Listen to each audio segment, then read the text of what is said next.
And Joe Biden is genuine. There's nothing phony or artificial about Joe Biden. And his strength isn't only focused on making a better America for working families. His experience on the international stage throughout his public career, establishing strong relationships with leaders from across the globe, will restore America as the beacon of hope and democracy around the world, where we once were and where we will be again.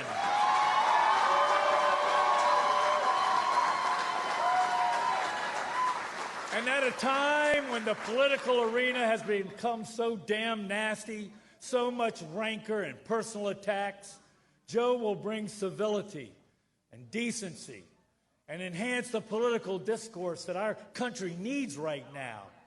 Because he's just like all of you here. He truly believes that we must be unified and stand together as Americans.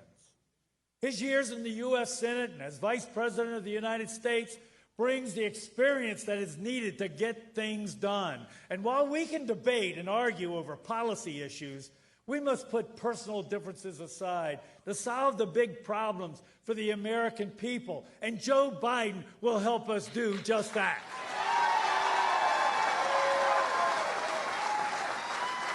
All right, so let me ask you a few questions, okay? Do we need a president who opposes right-to-work laws? No! Do we need a president who will fight for collective bargaining for every worker? Do we need a president who opposed a Supreme Court ruling in the Janus case last year that was meant to kneecap and cripple public sector unions? Okay. And do we need a president who recognizes a strong economy just isn't GDP?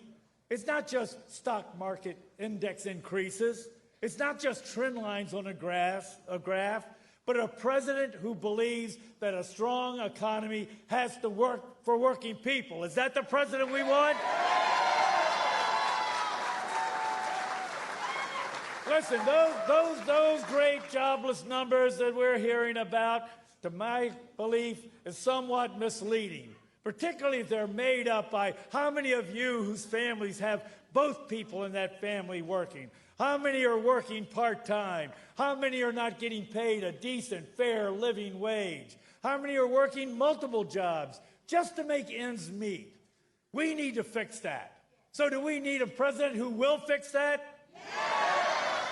Do we need a president who's going to protect prevailing wage? Yes! Do we need a president who supports a strong, secure, guaranteed retirement for workers who have fulfilled their careers? Yes!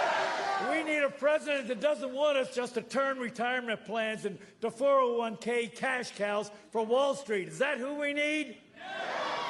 Do we need a president who will work to make sure that you are paid a fair... Who said no up there? Come on. We got to get this right. That was a yes. Do we need a president who's going to make sure that you get paid a fair day's wage for a fair day's work, to have a little something to save after you pay your bills, to help ensure that your children have a better chance than you did, than we did? Yes. You're damn right that's what we need, and Joe Biden will be that president.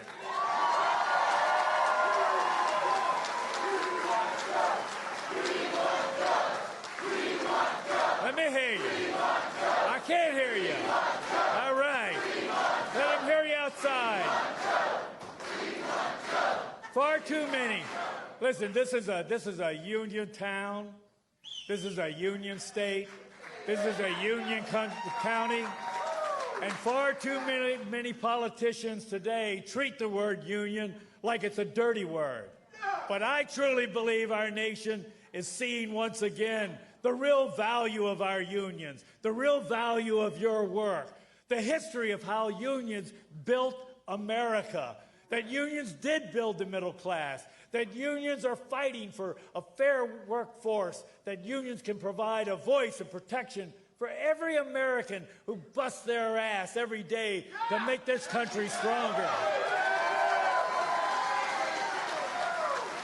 And Joe Joe Biden isn't afraid to say union. Joe Biden has stood with unions. And Joe Biden will support our unions because he knows you are the backbone of the middle class and the foundation of our strong nation. Are you ready to stand with him? Yeah! Well, then let me hear you.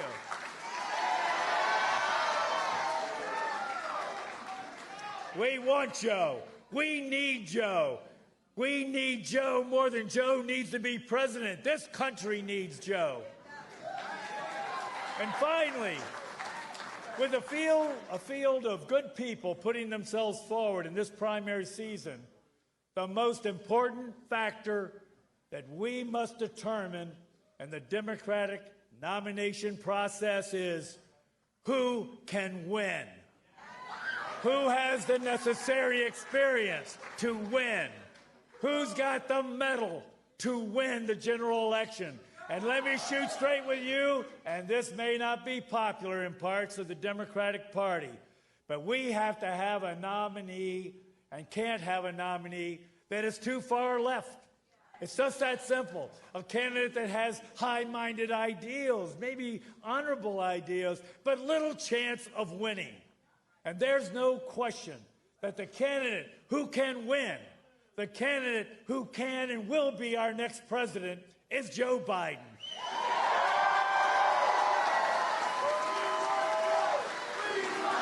We want Joe. We need Joe. We need Joe. So that's why this IAFF, and that's why we're going to count on every one of you to work your asses off to elect our friend Joe Biden, the next president of the United States. Thank you for being here. God bless you. God bless all hard-working union members all across this great country.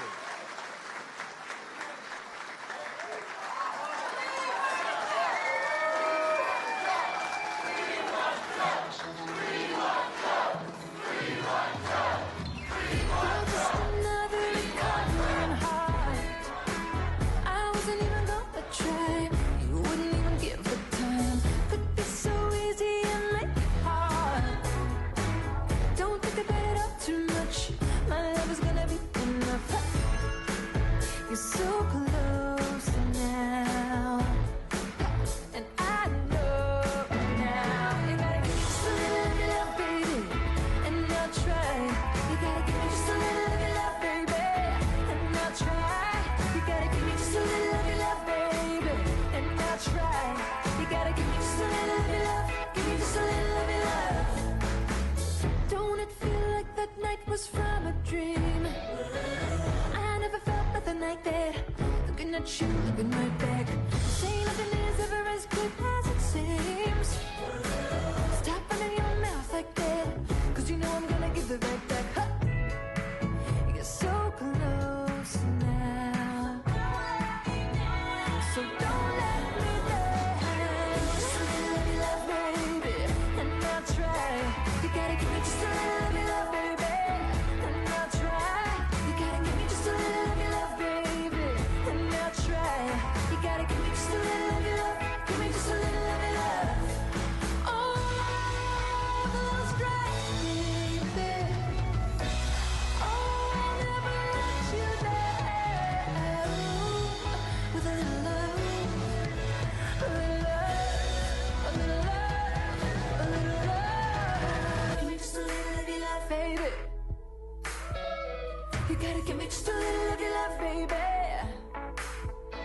You gotta give me just a little of your love, baby. You gotta give me just a little of your love, baby.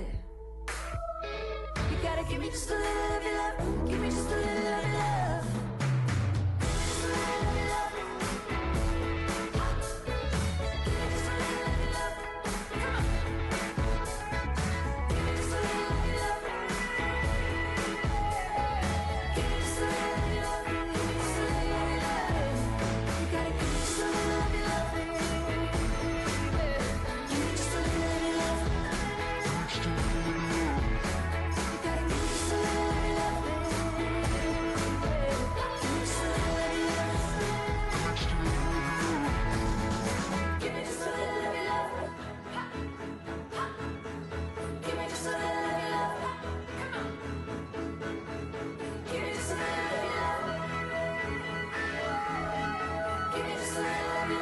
Give me just a little of your love. Just a little of your love. Give me just a little of your love.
Said I'm pulling down the shades for the long ride.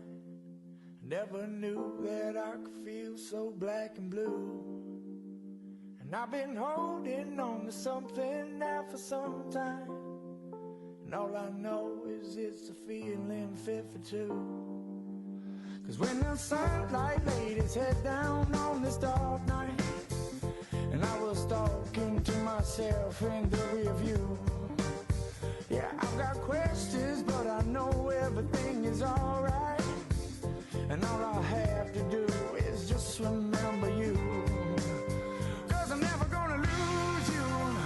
I've got you deep inside my chest, and I can feel you beating like the soul of a drummer boy.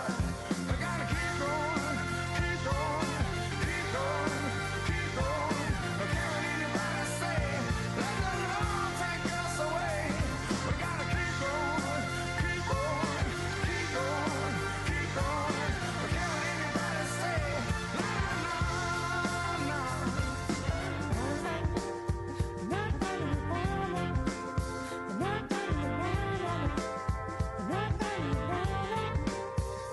I've been fake and I've been free.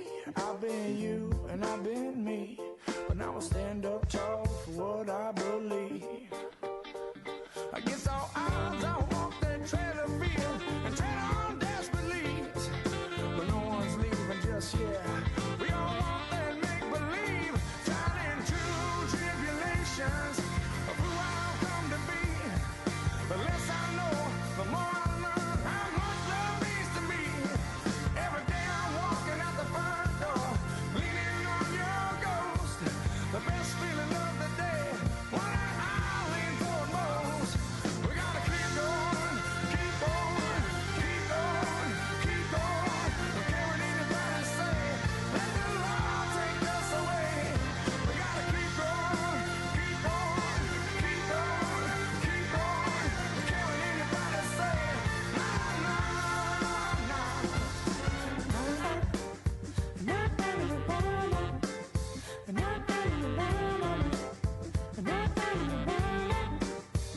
And I've been fake and I've been free. I've been you and I've been me. But now I stand up tall for what I believe. Against all odds, I walk that trail of fear and tread on desperate leaves. But no one's leaving just yet. We all want that make-believe. Tied in true tribulations of who I've come to be. The less I know, the more I learn how much love means to me. Every day I'm walking out the front door, leaning on your ghost. The best feeling of the day, one I lean toward most. We gotta keep going, keep going, keep going, keep going. We can't let anybody say, let the Lord take us away. We gotta keep going, keep going, keep going, keep going. We can't let anybody say, no, no, no. Oh, keep on, oh, keep on, oh, keep on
Hear it like a pounds upon Pico.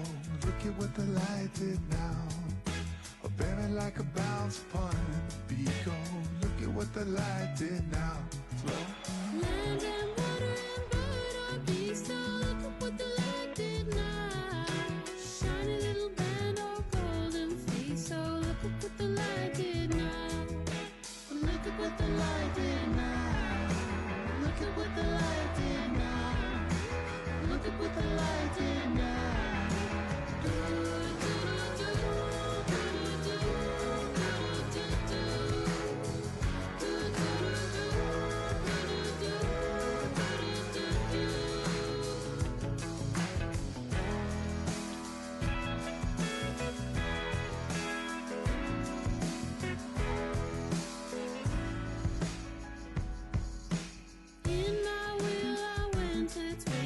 look at what the light did now.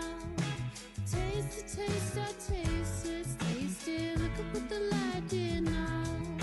I bought it like a bow, stop burning, beaming. Look at what the light did now. Got it like a ghost, like girly gleaming. Look at what the light did now. Look at what the light did now. Look at what the light did now. Look at what the light did now.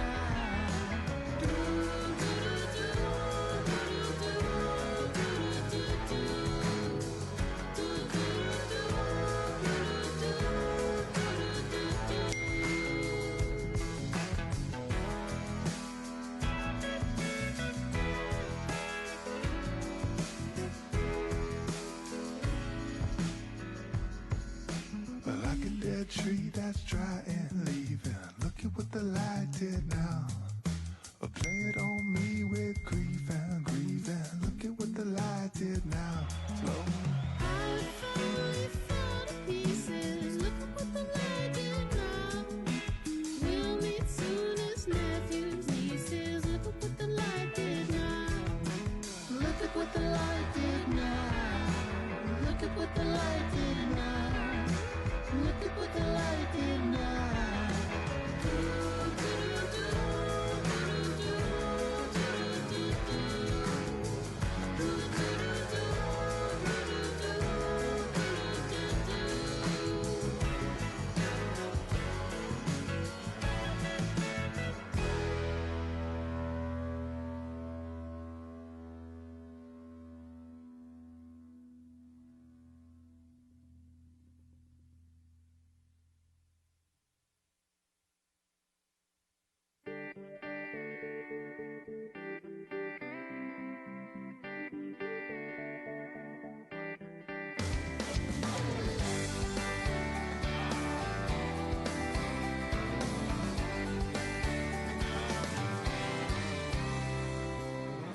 Grandpa Campbell would sit upon his front porch, and I'd be right there just sitting on his knee.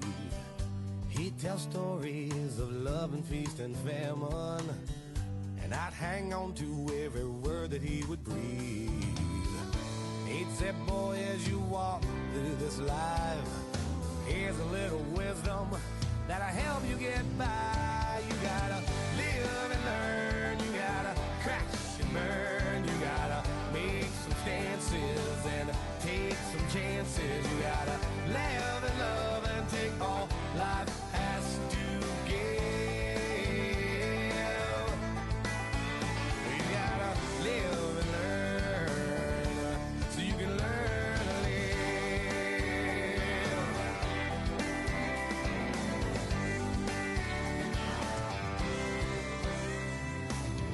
So I left home and I went to Carolina. I then set off just to see what I could see. I did something that I wasn't really proud of. Sometimes life just got the best of me.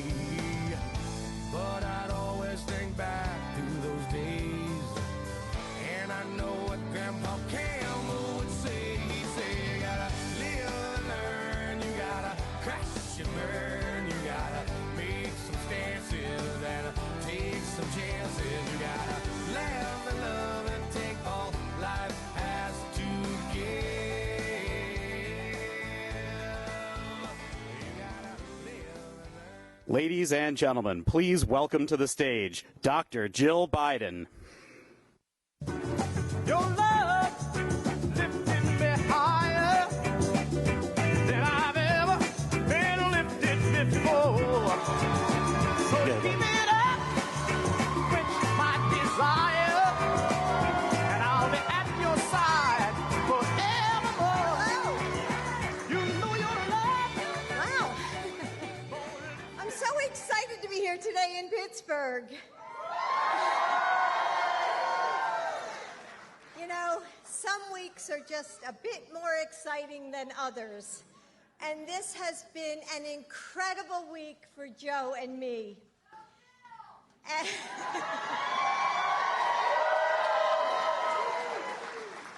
as you know, last Thursday, my husband announced that he was running for President of the United States.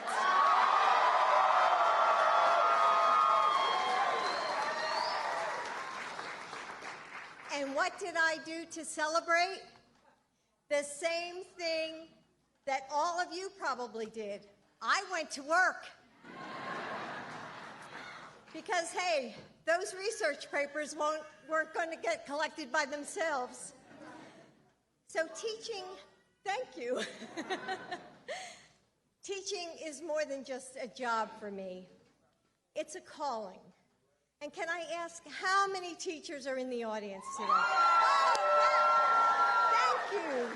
I can see by your shirts now that I see you. I know a lot of you teachers feel the same way. Our students give us so much. They keep us grounded and inspire us. Most of my students at Northern Virginia Community College are the first ones in their family to pursue an education.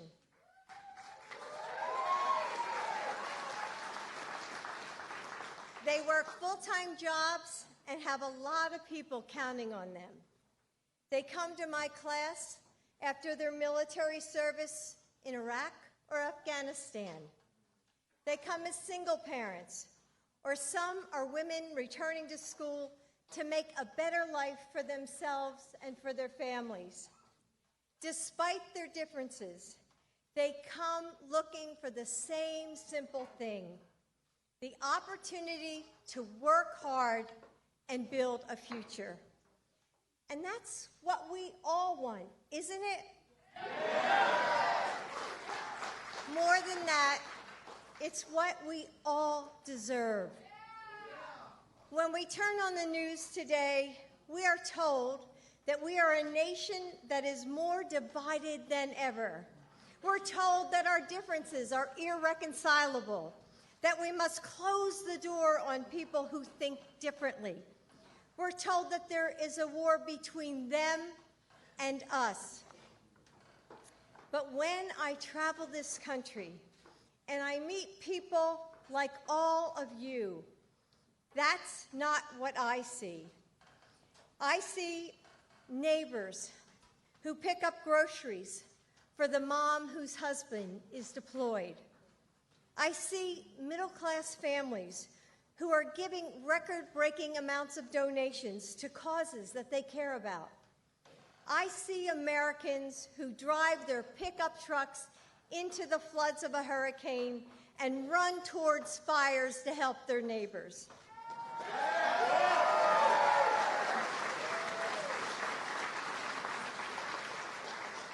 I see people speaking out against bullying, bigotry, and racism.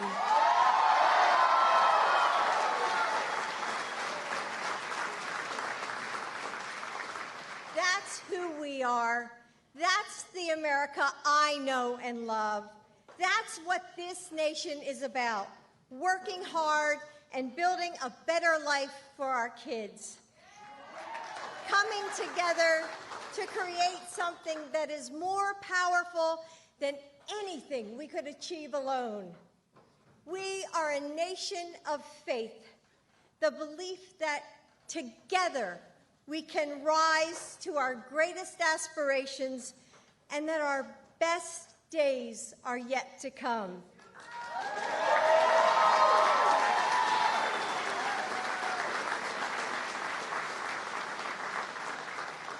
That faith has shaped my husband's life. It has led him through tragedy and triumph, through his time in the Senate, and through 8 incredible, hopeful years as your vice president.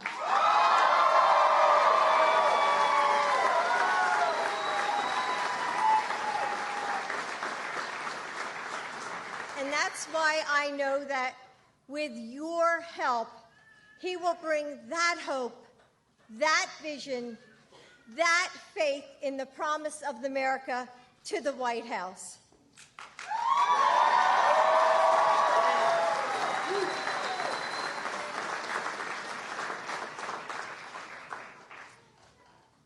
Ronnie Sermons and I love teaching.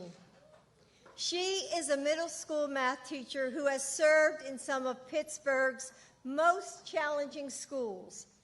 She is a proud member of the Pittsburgh Federation of Teachers.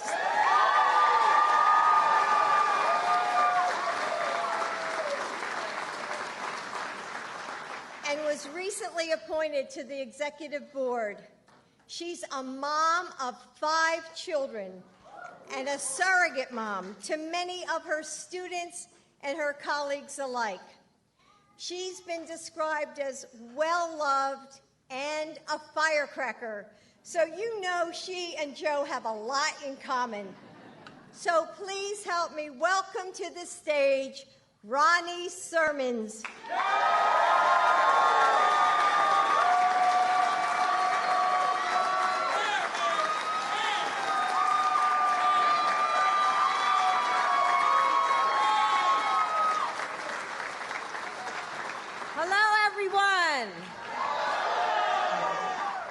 I would like to thank Dr. Biden for that wonderful introduction and for giving me the opportunity to introduce our special guest. First, I would like to share a little of myself with you all. I was born and raised in Pittsburgh to a young couple with the American dream to provide a better life for their child than they had. My mother was a nurse's assistant for over 25 years, and my father is a recently retired union painter over 49 years.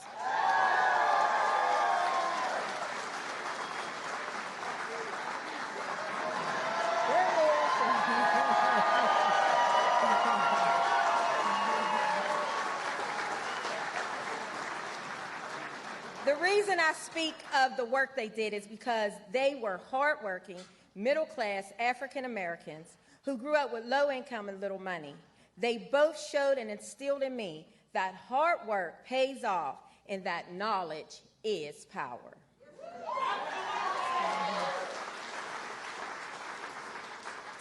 I was raised on that proverb, it takes a village to raise a child. To respect my elders, to be honorable, work hard, and take pride in every job I had, become a productive citizen in the world, and to always honor God. I went to Pittsburgh Public Schools, where I now teach today.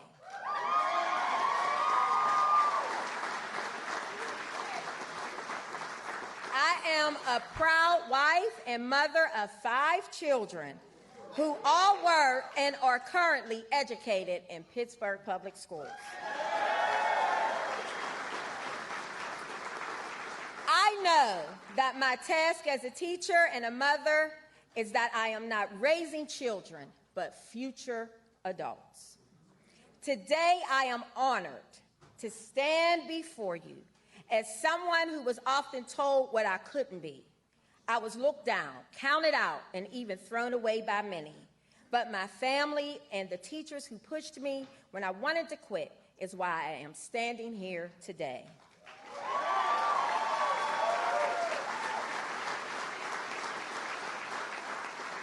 I encourage my children to be better than me and soar higher than me.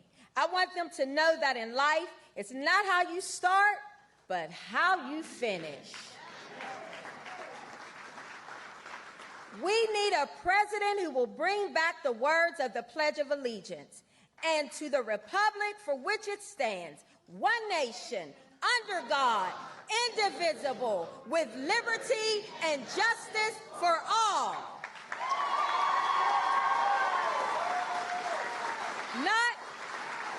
Not for all who are in a certain class or race, but for all people, regardless of race, class, or gender. We must have a leader that has a vision, experience, and integrity. We must have a leader that is honorable and will speak to what is right and wrong and stand firm on the truth.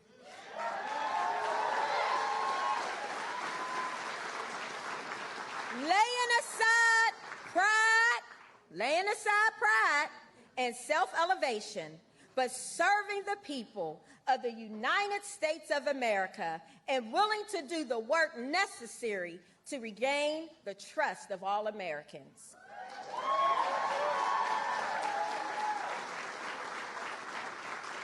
We must come together and build each other up and not tear each other down. No longer creating division with hatred and fear. I believe that Joe Biden is that person.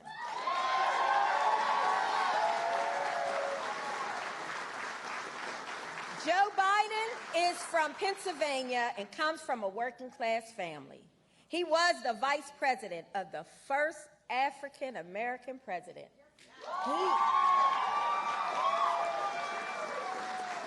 He is history. He still has work to do and build on the work that he and President Obama began. It is my honor and pleasure to introduce Vice President Joe Biden, the next president of the United States of America. We take care of our own.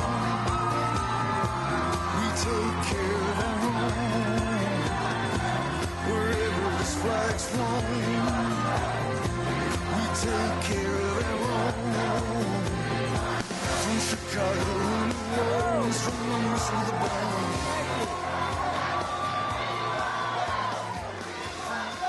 Hello, folks. My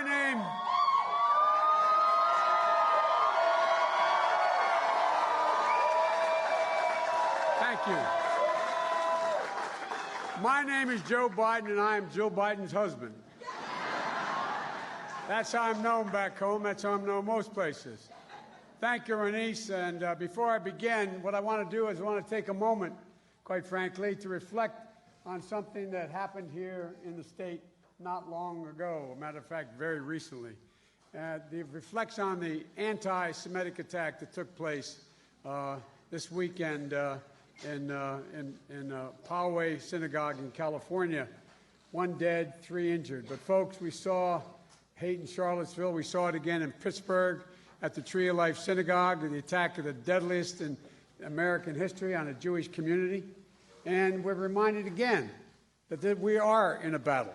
We are in a battle for America's soul. I really believe that. And we have to restore it. So, folks, I want to thank Rich Fitzgerald, the county executive, Allegheny County executive, for being here, and Mayor Nesby, city of Duquesne, is here as well. You're here somewhere, Mayor. I got to see it. And International Firefighters General President and my friend for a long, long time, one of the guys in the unions that, as they say, along with the Teamsters, brung me to the dance when I started. Thank you, Harold.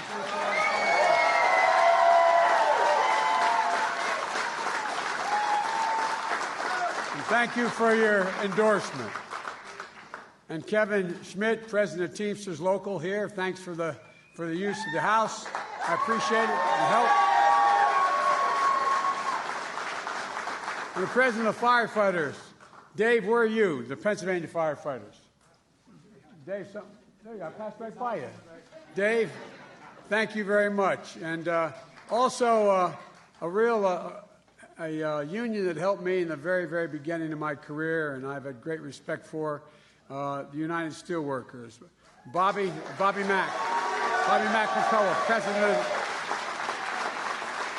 and the building trades. Frank, Frank's here too. So look, you got it, pal. Look, the Pennsylvania Federation of Teachers, the Pennsylvania State Education Association, American Federation of Government Employees, AFGE, United Brotherhood of Carpenters, Service Employees Union, SEIU, United Food and Commercial Workers. By the way, I make no apologies.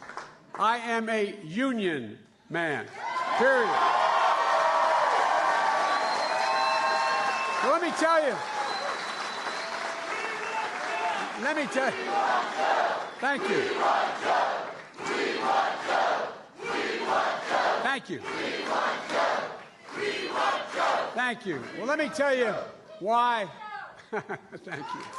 Let me tell you why I chose Pittsburgh to begin this effort. I believe that Pittsburgh and my native town of Scranton and my hometown of Wilmington and Claymont, they represent the cities and towns that make up hardworking, middle-class Americans who are the backbone of this nation. That's not hyperbole. The backbone of this nation. I also came here because, quite frankly, folks, if I'm going to be able to beat Donald Trump in 2020, it's going to happen here. It's going to happen here in Western Pennsylvania. With your help, we're going to be able to do that. Thank you. Well, with your help, I think we're going to be able to do that. We're going to be able to do it in Pennsylvania, Western Pennsylvania, Northeast Pennsylvania, places where a little lately we've had a little bit of a struggle. But the truth of the matter is, I think we're coming back. So please go to joebiden.com and sign up and join our campaign. We need your help. We need your help. And folks, there are three basic reasons why I'm running for President of the United States. The first is to restore the soul of the nation. And the second is to rebuild the backbone of this nation. And the third is to unify this nation. We always do better when we act as one America. Today I want to speak about the second of these three, and that's rebuilding the backbone of America. And that is that we have time, all my time in public life, since I've gotten involved, I've been referred to as middle-class Joe. It's not always meant as a compliment. It's usually that I'm not sophisticated. That's why I'm middle-class Joe. But the fact of the matter is, I'm awfully sophisticated about why, how, and who built this country. Let me say this simply and clearly, and I mean this. The country wasn't built by Wall Street bankers, CEOs, and hedge fund managers. It was built by you. It was built by the great American middle class. And America, the American middle class was built by unions, by you. Look, folks, you know, that's the story of America. When ordinary people from neighborhoods like yours and mine, where we grew up, go out and do extraordinary things. That's how it's happened. When I look out at this crowd, I see the folks in my neighborhood in Claymont and Wilmington and Scranton, and I'm not being solicitous, I mean it. I see people with physical courage and brains. I see people who have busted their backs their whole lives to care for their families. I see people like the millions of people across this nation who get up every single day, go out and work like the devil to raise their families, pay their taxes, volunteer in their communities to make this country work. I see people understand that being middle class is not a number. It's a value set. It's being able to send your kid to a park where you know they're going to come safely. It's being able to own your own home and not just have to rent it. It's being able to send your kid to a good school, and if they do well, they can go beyond high school to trade school or college or beyond. It's about being able to take care of your geriatric mom when your dad passes and hope your children never have to take care of you because you've earned a solid and decent retirement. That's middle class. That's not asking a lot. Look, everybody knows it. The middle class is hurting. It's hurting now. 53% of the folks in America don't think their children are going to have the same standard of living they had. To the best of my knowledge, it's the first time that's happened in a long, long, long time. The stock market is roaring, but you don't feel it.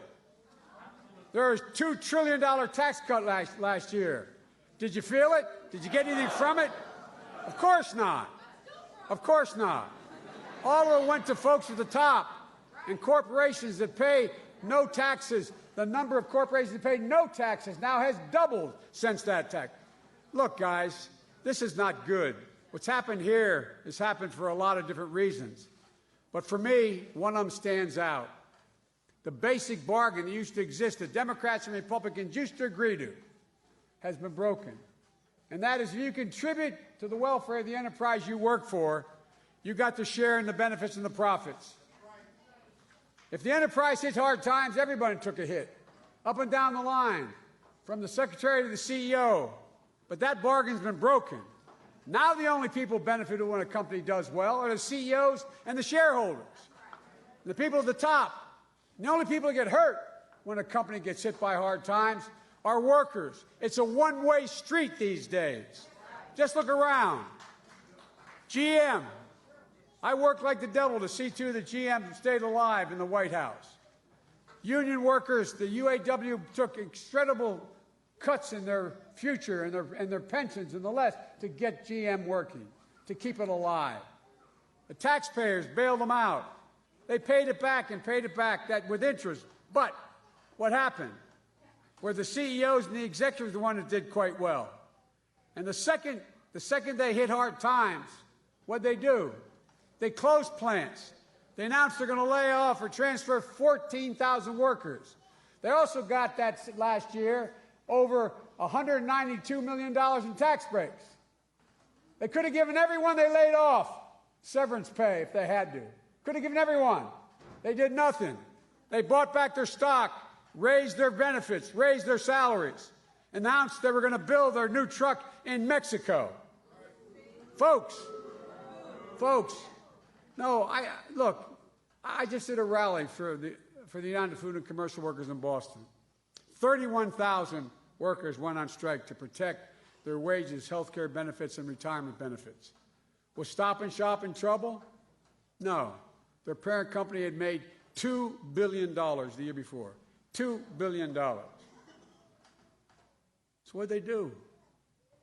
They were going to decide that, notwithstanding that, they're going to buy back their stock and try to cut wages or freeze wages for their people. It's not right. Now here, UPMC, one of the largest employers in the state. No, but I think people have to understand this. You understand it. The SEIU is engaged in one of the most important organizing fights in this country. Folks, what was true 100 years ago in steel mills and coal mines is true today in our big hospital systems. Right today, the same is happening in big hospital systems. And it's going to take a strong union to get justice for healthcare workers. You know, so UMPC, stop the union busting. Stop. Stop trying to keep your workers organized. And I want you to know, UMPC workers, I am with you. I have your back, and if I'm president, I will fight like the devil to make sure you are not blocked. Unions are not blocked unfairly by this. It's economically wrong, and it's morally wrong. So what do? Folks, I think we have to rethink how we define what constitutes a successful economy. It's not enough for the stock market to rise. That's not a bad thing, but it's just not enough. Workers feel powerless and too often humiliated. I call it an abuse of power, and I can't stand it. Never have been able to. And when I think about work, I think about dignity. I think a lot about my dad, a proud, gentle man. My dad had an expression. He said, Joey, a job is about a lot more than a paycheck. It's about your dignity. It's about respect. It's about your place in the community. It's about being able to look at your kid and say, honey, it's going to be okay, and mean it. But folks, too many people, they can't look at their kids today and say it's going to be okay and mean it. And that's what we got to change. I think about so many people across this country today who are just not getting respect, not treated with respect. How do you get to a place, how do we ever get here, where people who teach our kids, take care of our sick, transport our goods, build our bridges and repair our roofs, keep our water system safe, people who race into burning buildings, people who race into danger to protect us, people who pick up our garbage off our streets, iron workers, steel workers, boilermakers, plumbers, electrical workers, salespeople.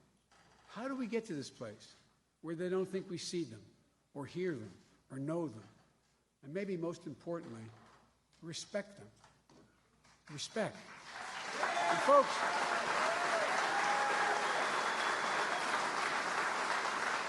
So I think the question of the day is, how did we get here? How did it happen? What are we going to do about it? All across America, communities are hurting, with too many people left out or left behind. Our political system is broken. We're tearing America apart instead of lifting it up. And in my view, the major moral obligation of our time is to restore, rebuild, and respect the backbone of America, the middle class. As we rebuild it, we need this rebuilding to be all-inclusive, opening the doors to opportunity for all Americans, no matter their race, their gender, who they love, no matter who or where they're from, no matter whether or not they have a disability. All America has to be included as we rebuild. All America.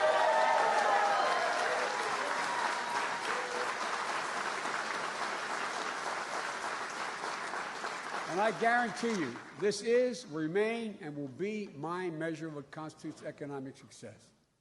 The dignity of work is my measure, which is about being able to provide security and share the joys with your families. How can a person dignity be maintained if they can't afford to care for their sick child or a family member because of a pre-existing condition, or because they've reached a point where their health care has run out and the insurance company says no more? Jill and I, my family, like many of you, went through a year knowing our son was terminally ill. I could not imagine what it would be like if we were told that he'd run out of the amount of money in an insurance policy and they're going to have to cut him off of the palliative care he was getting. My Lord, think about it.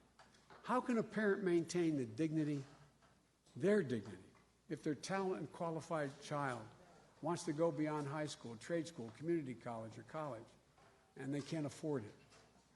How do you get them there?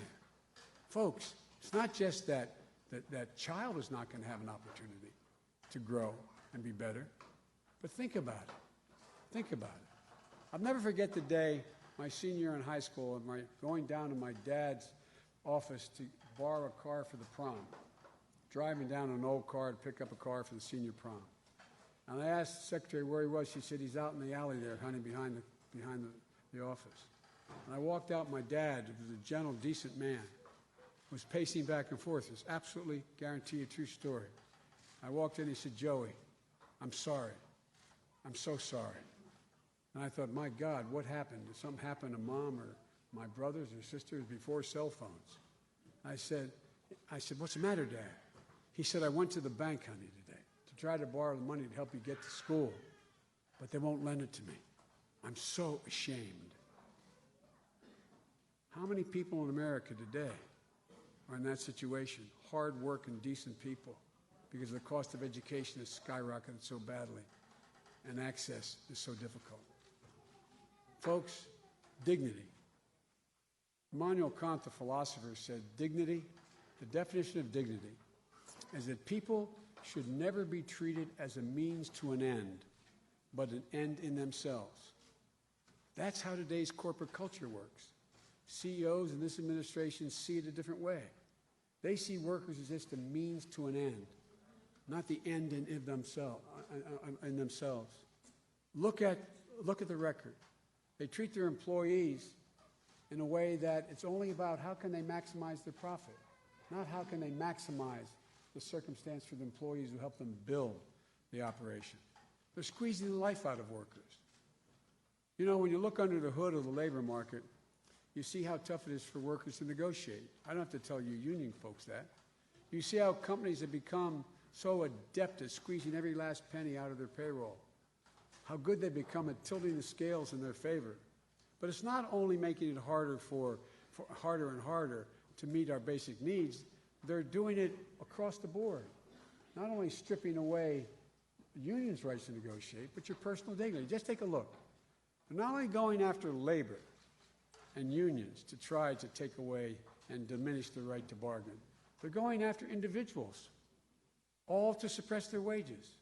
Do you realize that why on earth would a sandwich worker, an hourly worker making sandwiches, have to sign a non-compete clause? Promise, I will not compete with this already, because, and I know we laugh about it, but here's the deal, guys. They can't go across town to another sandwich place and get a 15-cent raise if they could. They can't even advertise themselves. They can't move because, why? All to suppress wages. All to suppress wages. I've seen these agreements at least once during the career, 40 million, or excuse me, 40% of them. It's wrong. It's immoral. And it should be made illegal in the states where they try to do it.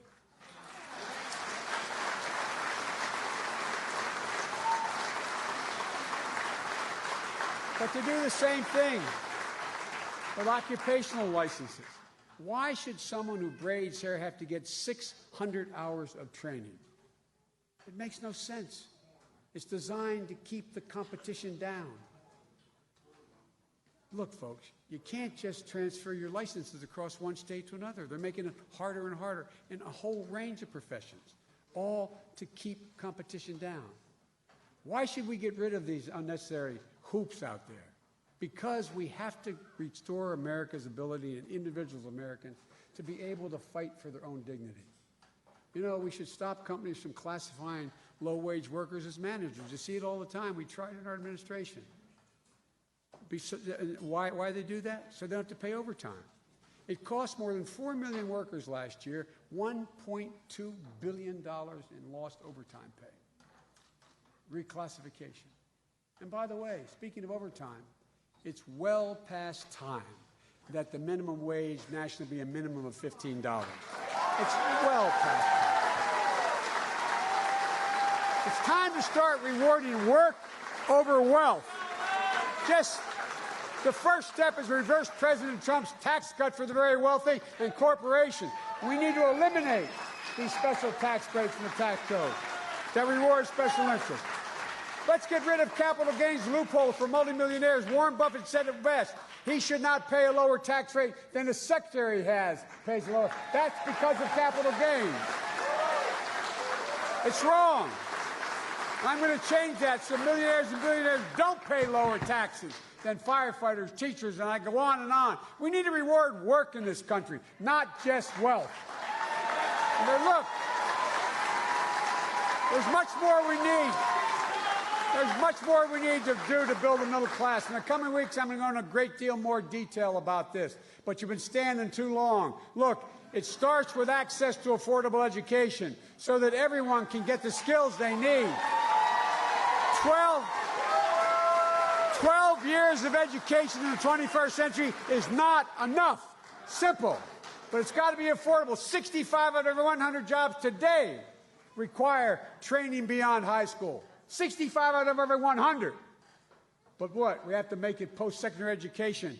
Make training affordable. Make sure employees, the economy works. Not just for the wealthy folks, not just for people who get to four-year college degrees, but those who compete for job training and trades and programs. Look, guys, we can do all this. It means being able to have a quality health care for all Americans. Affordable health care was a huge step forward, the ACA, in our country. We made historic progress by extending health care to 22 million people. Americans who didn't have it before now have it, 22 million. We have to stop this administration's effort to gut it first, and then we have to move on and finish the job and make health care a right. Health care is a right, not a privilege. We have to give everybody the peace of mind they deserve.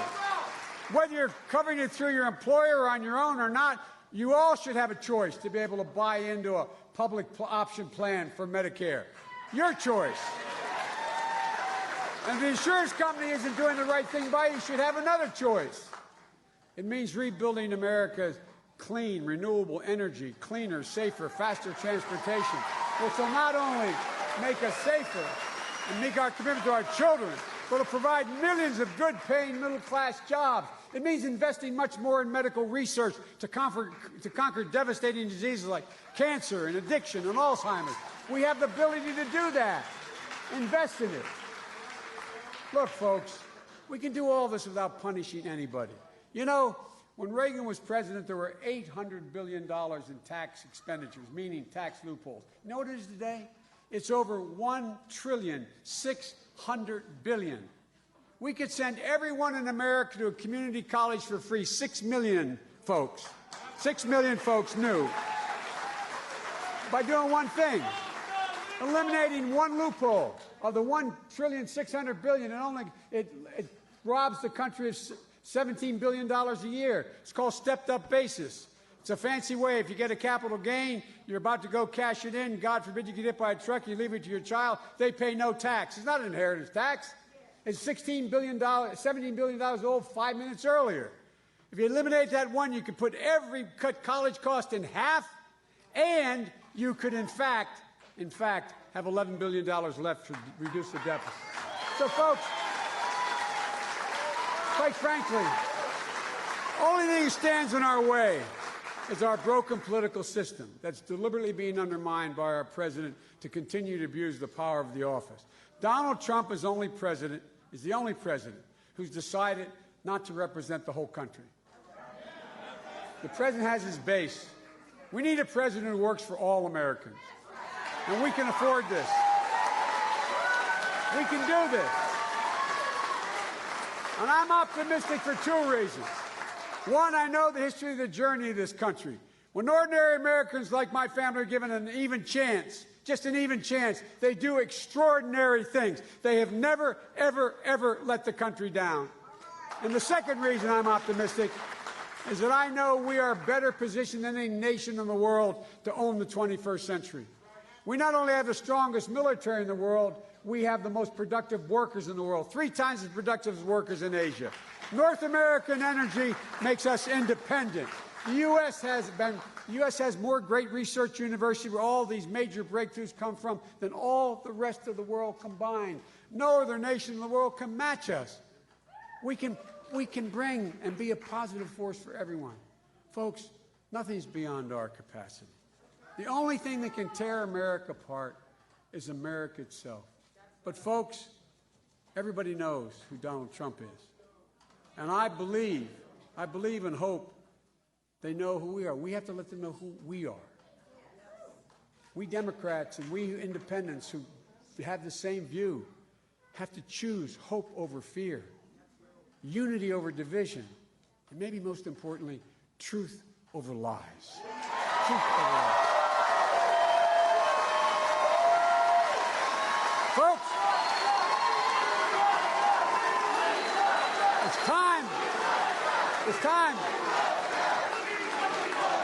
it's time to pick up our heads. Remember who we are. This is the United States of America. There is not a single thing beyond our capacity. Not a single thing. So God bless you all, and may God protect our troops. Thank you, thank you, thank you. Thank you.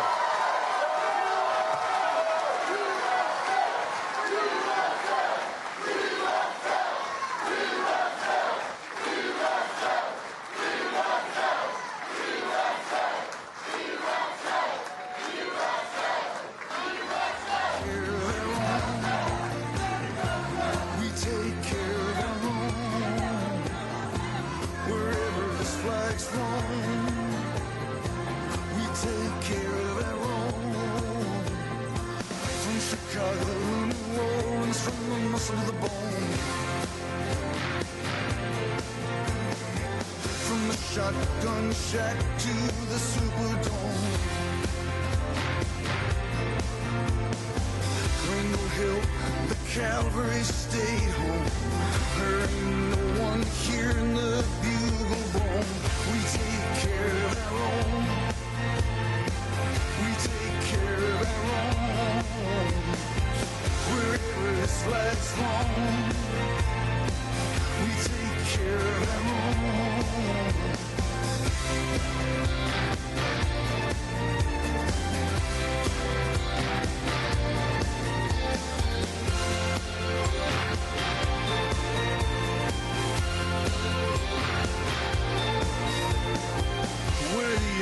The eyes with a will to see, where the hearts that run over with mercy.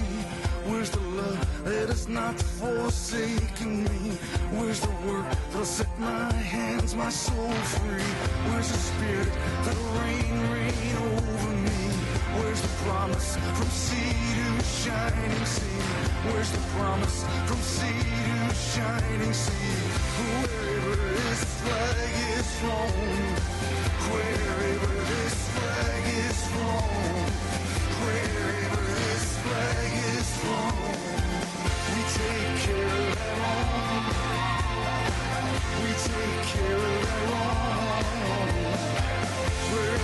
this flag's flown, we take care of our own. We take care of our own. We take care of our own. Wherever this flag's flown, we take care of our own.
I've been stumbling on good hearts turned to stone.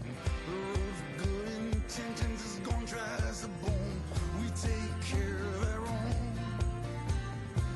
We take care of our own.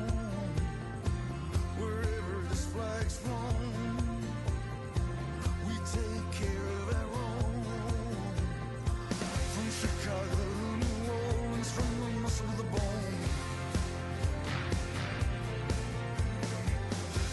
Shotgun shack to the Superdome.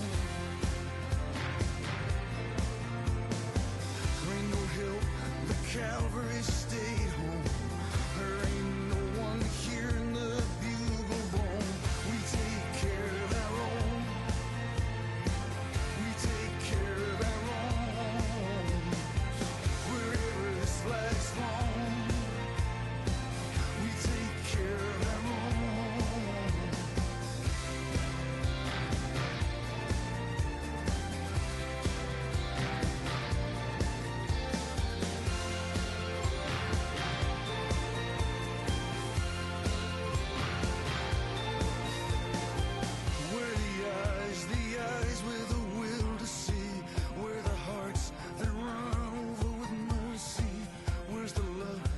Not forsaken me. Where's the work that'll set my hands, my soul free? Where's the spirit that'll reign over me? Where's the promise from sea to shining sea? Where's the promise from sea to shining sea? Wherever this flag is flown, wherever this flag is flown, wherever this flag is flown, we take care of our own. We take care of our own. Wherever this flag's flown, we take care of our own. We take care of our own. We take care of our own. Wherever this flag's flown.